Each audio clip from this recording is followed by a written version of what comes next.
Alright, so just before you bring all 10 pounds to your wheel, you might want to just divide this up into some smaller portions. So if you just drop this a few times, I can kind of make like a brick or a block out of this, and then I can easily divide it into more of a equal part. So if I just cut it in half a few times, 1, 2, so that should be about 2.5 pounds. Boom. So now I have 10 2.5 pound, or I have 4 2.5 pound balls of clay. And 2.5 pounds is an ideal amount to start working with when you're a beginner and you want to just understand how to throw a cylinder. So I'll just make four spheres out of these.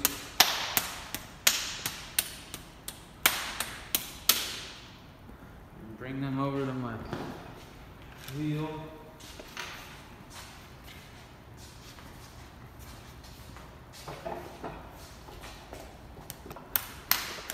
I think it's really important that you become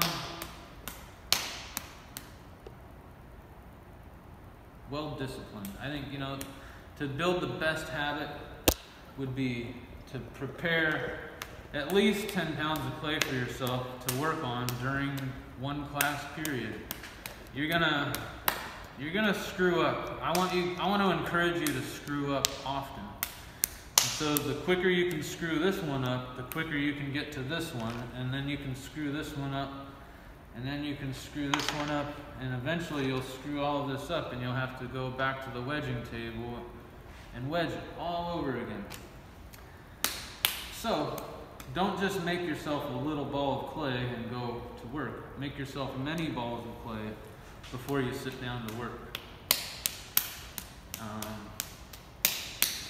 This is a kick wheel.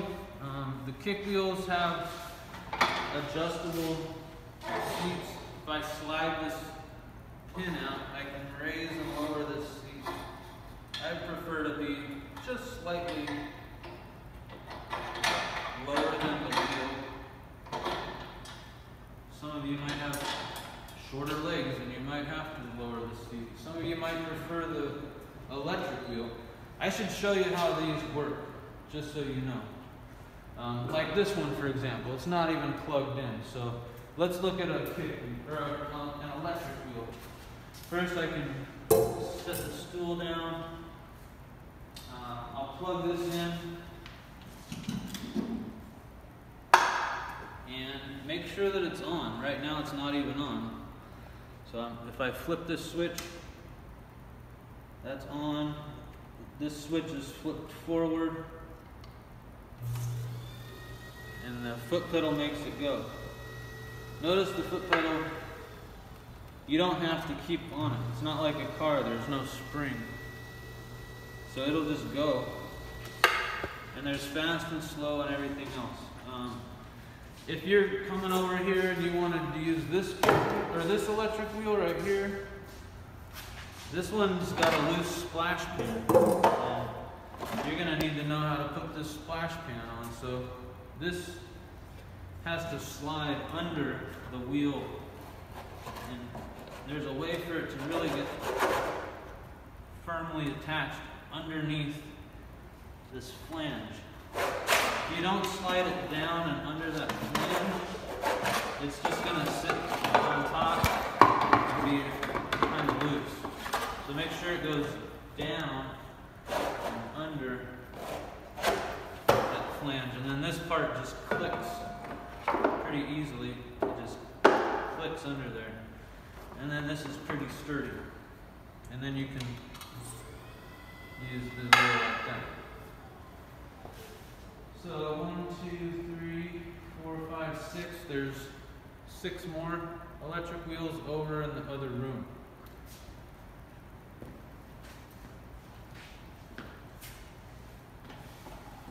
I'm going to try and get here as early as I can on Wednesday, or any day. Like, we'll have this open by 7:30 if you want to get here early just to do the wedging, set up your wheel. But anyway, so this ball of clay goes right in the middle of the wheel, And before I use any water or anything, we can notice that it's not centered. It's lumpy, it's bumpy. So I always, with a very slow moving wheel, just nudge this thing into place.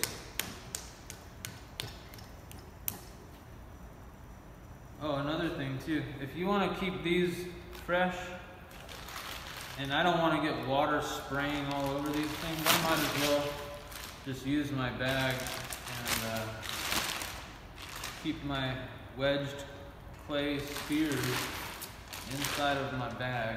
And that way, they'll be fresh whenever I'm ready to use them. If I leave them sitting out, they could dry and get too firm, or they might even get too wet with all of the water I'm going to use. But anyway, so that's stuck to the wheel now. I can put a little water on here. Notice it's, you know, just a few droplets. And I'm not really pushing very hard yet, but you can see that with a little bit of friction on my hand and the water with the clay, I'm building some slip.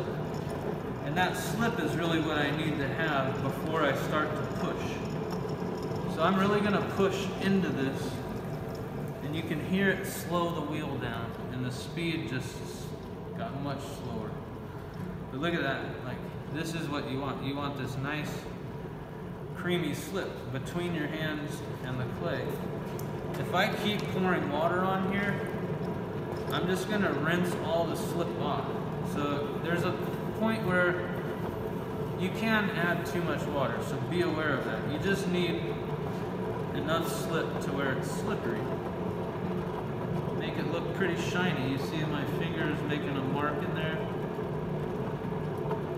Where it's bright and shiny, it's going to be like glistening and lighter in color.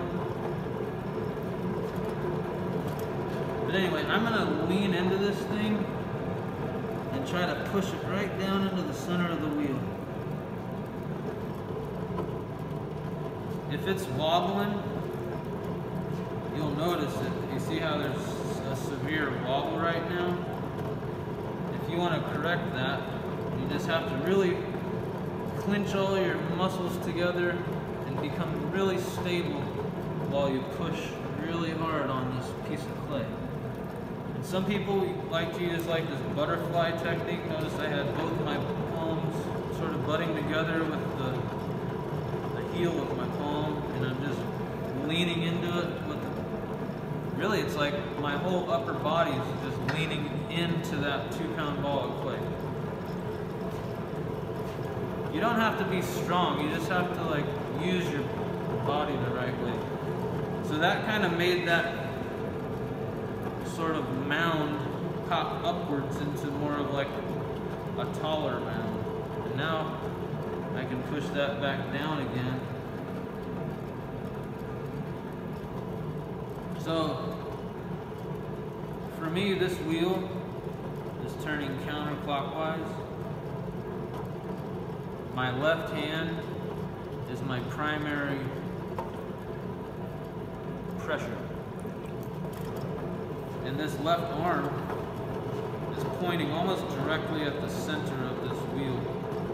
Again, if this is like totally out of center, all I need to do is bring this left elbow in, use the left palm, and you see how it's moving my hand around right now? If I just clench and lean, I can get that to stop wobbling.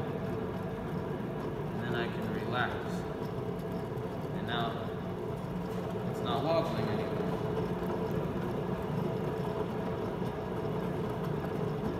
So before I make a hole in here, I'm just going to push this down one more time. Centering is going to take some people a long time to figure out, and the easiest way I can explain it is you have to really learn how to hold still, because the wheel's doing the work. All you got to do is allow it to pass through your hands, but if your hands are moving, then that clay won't be getting centered. And if the clay is pushing you around, you just have to really learn how to tighten it get stable. So I'm resting my arm on my leg, I've got it tucked into my body, sitting forward, my nose is directly over this thing, and I'm trying to get as much of myself pushing on this thing as I can. You can do the karate chop with the right hand over the top. At any rate, this thing should appear as if it's not spinning, even though it is spinning. And once you've achieved that, then it's centered. That was me just scraping off some of this clay that was sloping away from this mound. In doing that, you're also removing a little bit of like a wobble that might exist down there. Now I'm ready to make a cylinder. So I would say this is pretty centered. Nothing's perfect, but it's pretty darn close. I'm gonna now switch to my right hand. And I'm gonna gather some of this slip so I can use it. And I'm gonna put my longest finger, my middle finger, right in the middle of this shape. If my finger's sort of going like this, do not go down. If my finger is totally still, then you can start slowly pushing down through the center of this. Even though it's slow, it's still like an intense amount of pressure. So I'm gonna brace my elbow on one leg, my other elbow on the other leg, and I'm connecting my hands together. So I've got 1, 2, 3 points of contact, and that way I'm really stable. And then it's just the tip of the right hand, but I'm using all of my fingers together. And I'm just holding this hand steady, and I'm pushing down with all fingers. But it's really the middle finger that's leading the way. And, you know, after you screw up centering a bunch of times, you're gonna screw this up a bunch of times too. Unless you've done this before or you happen to be a natural. Some people are just naturals, but be forgiving with yourself. Give yourself plenty of trials and failures before this starts to really make sense. So now that I'm all the way down in there, you can see, you know, my hand is like that far down in there. I didn't press all the way to the wheel head, but I got pretty close so that there's only like a little bit of clay. In fact, I can use my needle tool to really study how thick that floor is right now. So if I put my finger on this needle, I can show you how thick this wall is. By putting my finger inside, I can feel the tip of the needle there. And now, look, at that wall is about 1.5 or 2 inches thick. But if I want to measure the floor, I'm going to stick the needle through the clay until it hits the wheel head. Now I'm going to put my finger on the clay, and now you can see that the floor is about 1/4 inch thick. And that's what I'm going for. I want to have a floor that's about 1/4 inch thick. So now I want to make my wall somewhere about 1/4 inch thick too. This is way too thick right here. I won't be able to fire this in a kiln because it'll blow up. I need to make this wall thinner. I need to make it as thin as my floor. And the floor is easy to make thin right now. You don't want to go and change the floor later. So here, I'm right back down on the bottom, and I'm going to open my floor up.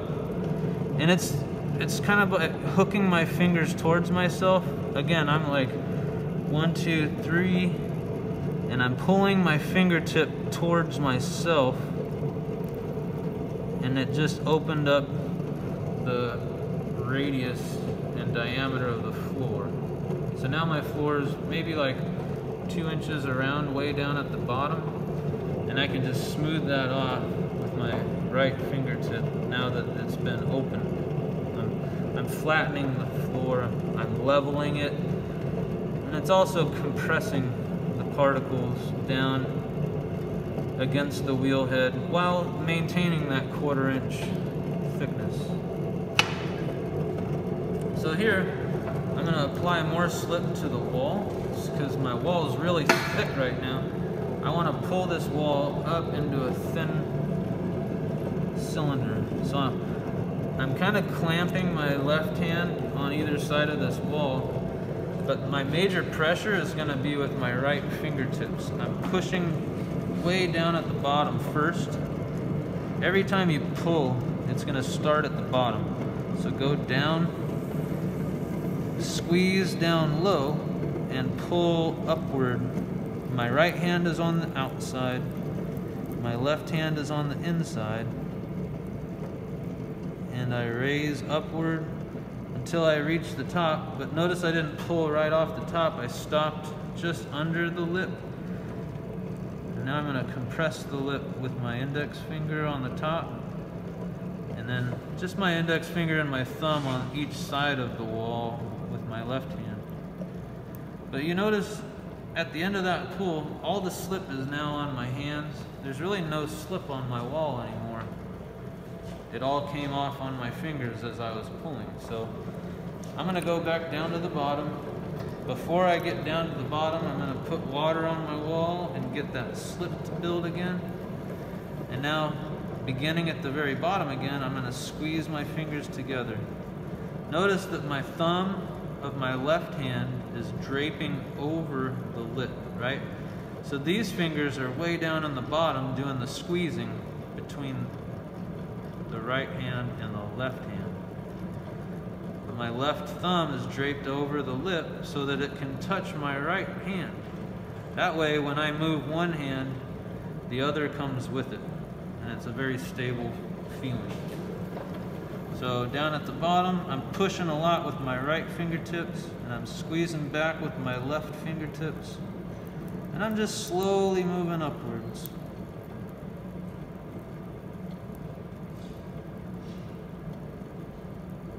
One thing to pay attention to is noticing how tight or how wide the line is between these finger impressions.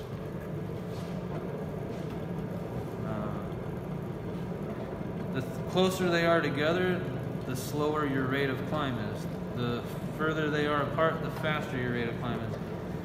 There's a point where it's going to make more sense. If you go too quickly, it won't work very well. If you go too slow, it won't work very well. So try to find a good pace as you come up. And then one more pull and I should have a pretty even wall cylinder.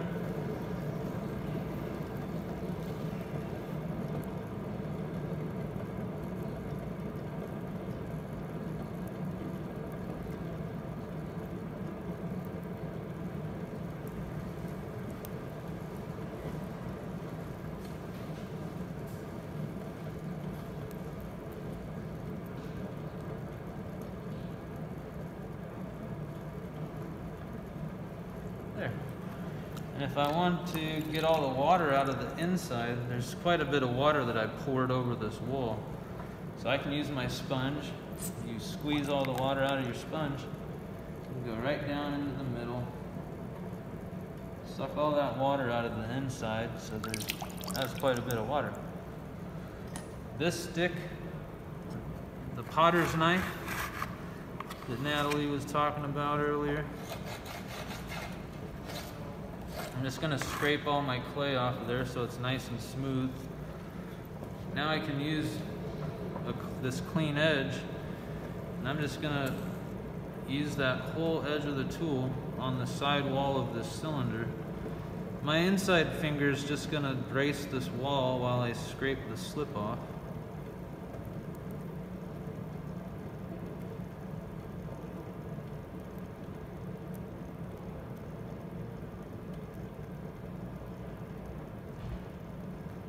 Okay. And then this is always a little bit thicker down here, but if I follow the shape on the inside is very tapered and a little bit narrow. Like I said, the floor was only about 2 inches.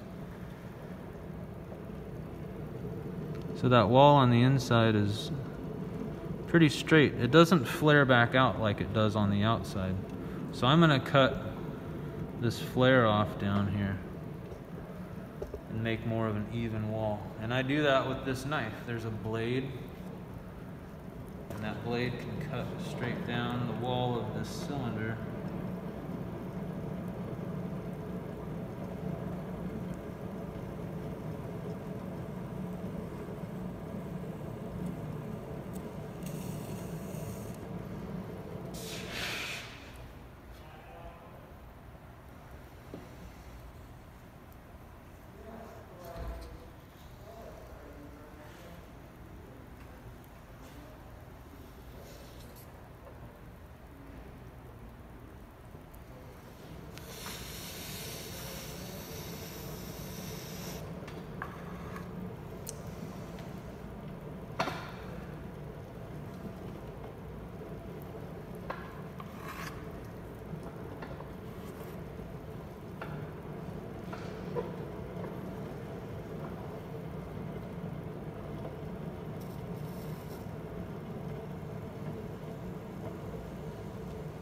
And just to refine the shape, I'm just barely touching it on the inside.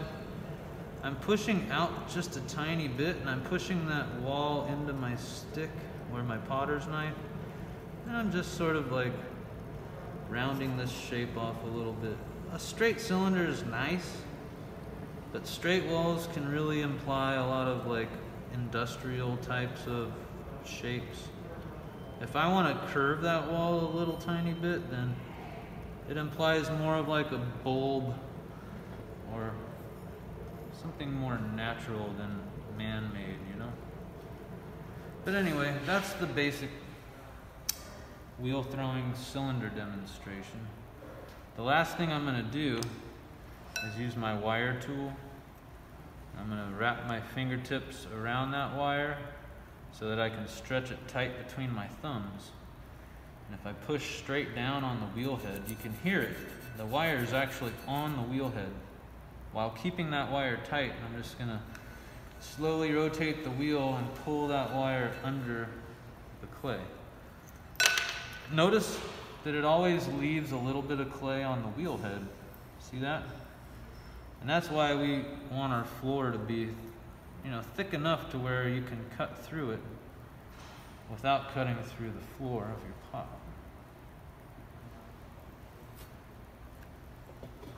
Now,